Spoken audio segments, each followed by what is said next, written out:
So you want to start growing your own food. I completely get it.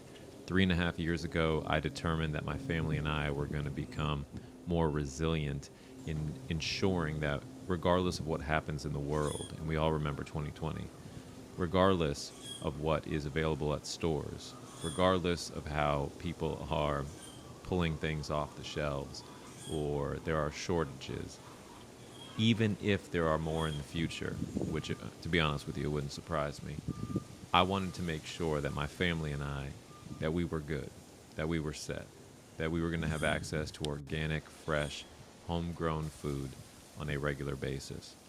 Whether it is the 3 vegetable beds that we have, whether it is the food forest with perennial vegetables and fruit trees and fruit bushes, there are even plants, edible plants that I'm growing in pots as well. So even if you do not have a large backyard or a backyard to begin with, you can still grow fruit trees, fruit bushes, and vegetables in pots.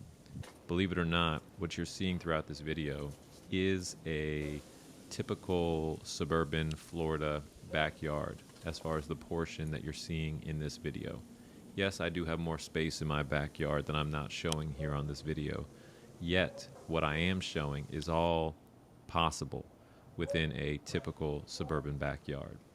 Right here are some cuttings that I'm growing, and you can see this giant mulberry cutting right here producing fruit.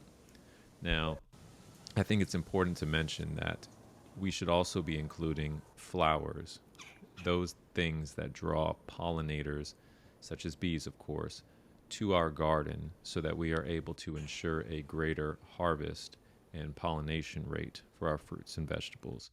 And of course, flowers are beautiful and make being in the garden even more enjoyable. The kids and I love star fruit. Now, what I want to be able to express here is that all this greenery that you were just seeing was edible. And that flower you saw, that wildflower, that draws a ton of bees.